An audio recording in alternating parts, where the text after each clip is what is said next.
from TheBotCo, and today we're reviewing Bloodborne for the PlayStation 4.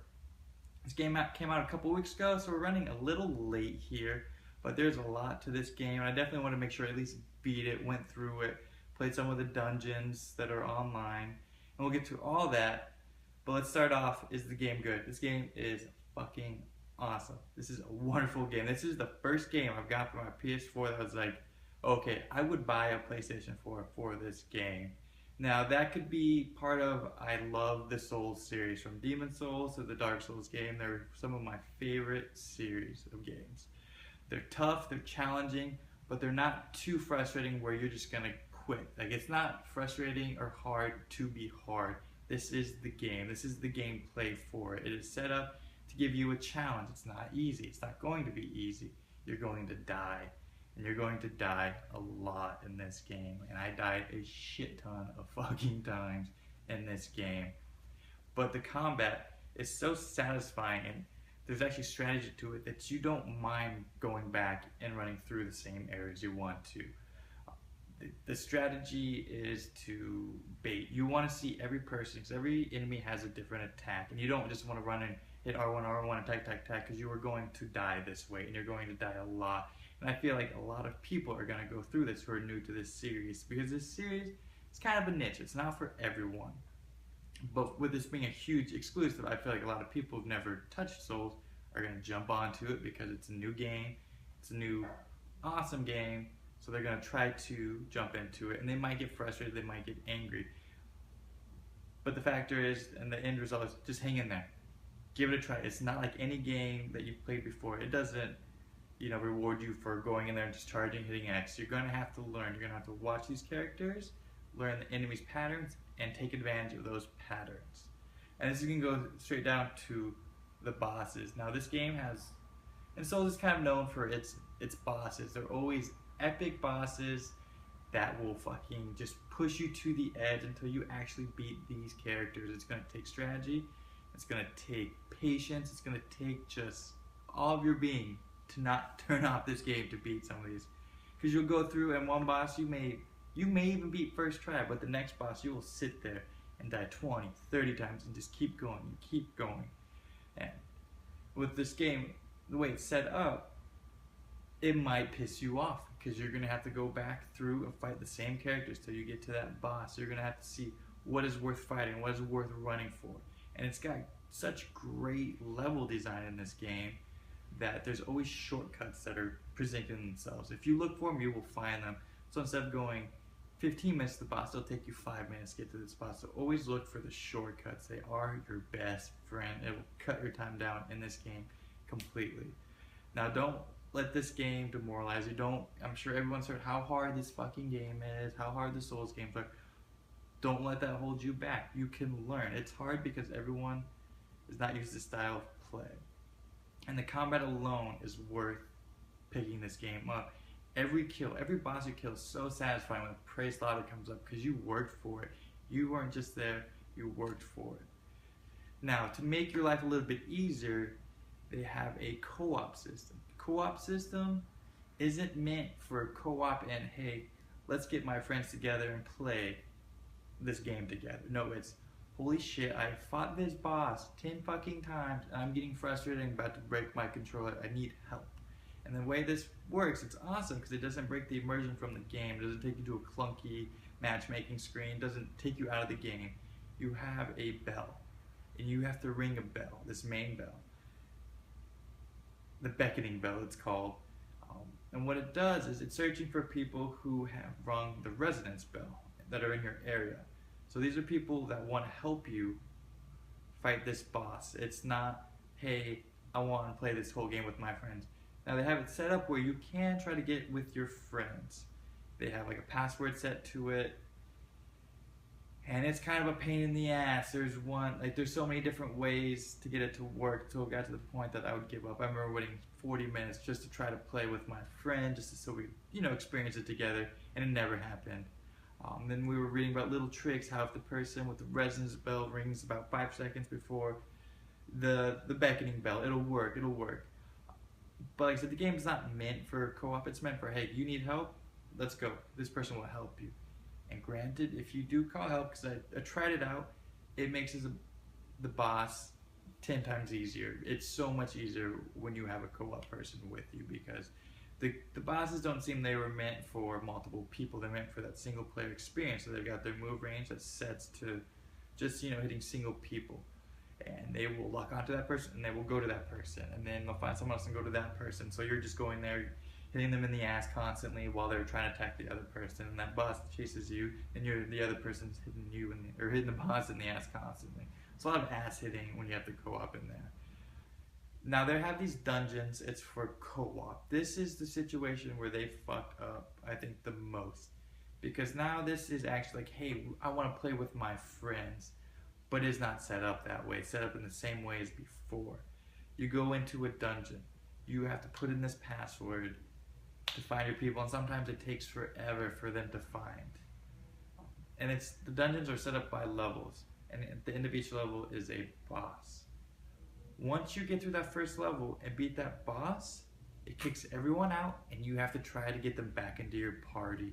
So it's a huge pain in the ass, and hopefully this is something they do fix. Like, keep the single player co-op, I think you keep that the same. I think that works best for that. But when you create these dungeon crawling levels made specifically for crawling these dungeons with your friends, you should be able to easily get in there with your friends. That's definitely a letdown in this situation.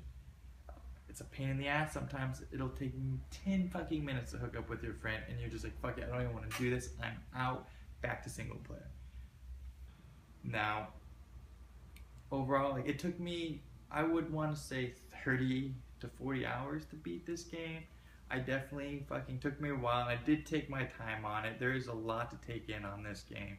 It's a beautiful world. The setting and the atmosphere is awesome. It draws you in, and there's like little details. If you pay too much attention, you're like, well, these graphics aren't the greatest, but graphics don't make a fucking game. They do well enough, and the atmosphere, the different areas, is enough to bring you into it. And to be honest, and it looks gorgeous to me. It's looking gorgeous. People like, there's a little bit of frame rate drop, which can be a fucking issue in this game, because that's a huge issue with the game. You need to be smooth and going, because that little frame drop will kill you.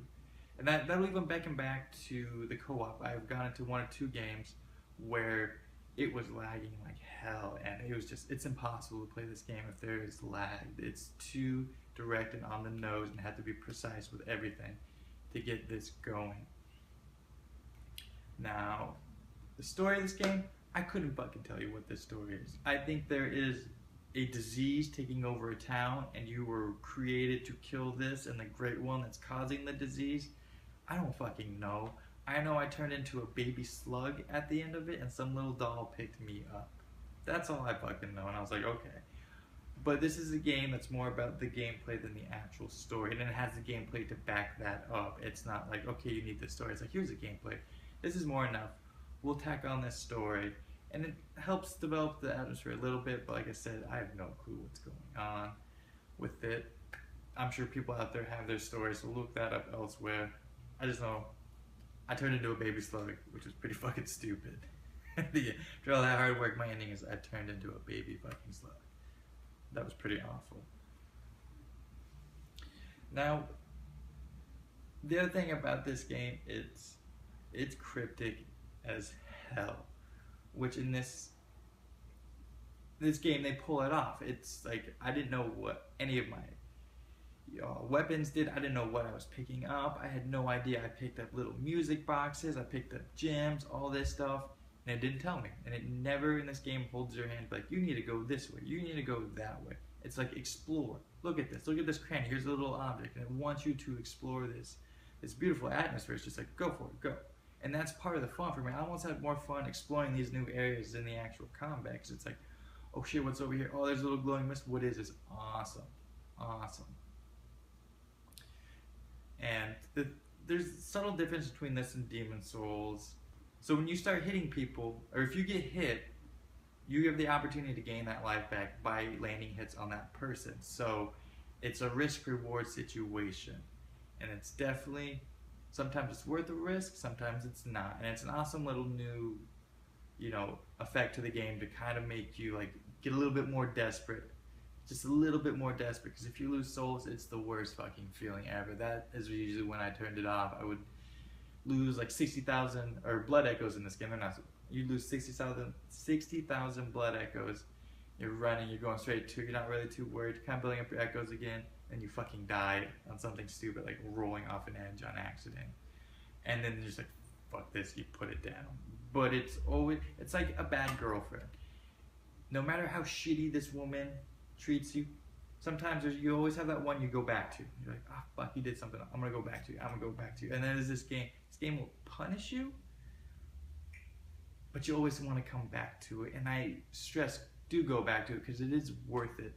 After the first couple hours, it gets easier. The first couple are so rough and they're so hard, and you just want to bang your head against the wall. But once you get past it, you start sailing. You start, you know, leveling up, getting your new weapons, deciding what you want. And it's fucking awesome. The only drawbacks I could see in this game, sometimes there's a lock-on system. Sometimes it works really well, and sometimes it will fuck you over. It's going to take a lot of practice to decide what certain enemies you're going to want this lock on, and certain enemies you do not want to lock onto them. It's just going to fuck you, especially the bosses. Because when you're locked on, you don't get as fluid of a motion to run around. It sets you up to only like side steps and whatnot. And that's the only, I know a lot of people are, and that's the only really drawback I've had, but that is something I learned to adapt to. It wasn't game breaking. I know a lot of people bitch about the loading time in this game. 30 seconds, maybe a minute at most. But to be honest, it wasn't bad for me. It was a lot of time to be like, breathe in, get my bearings set, and get going onto this game to decide, how am I going to do this? Do I go for the souls, or I say fuck the souls and go a different way? So now we're going to talk about the positives and the negatives. Positive, the combat is super satisfying in this game and actually rewards your strategy and does not want you to button spam. The next positive is going to be the atmosphere. It draws you in, it wants you to explore, it wants you to take you all over.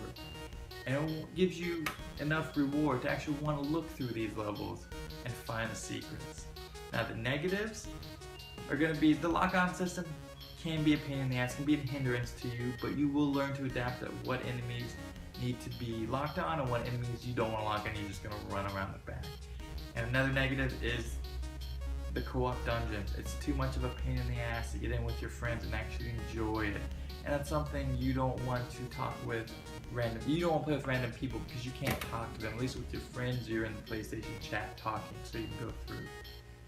That's our review on Bloodborne.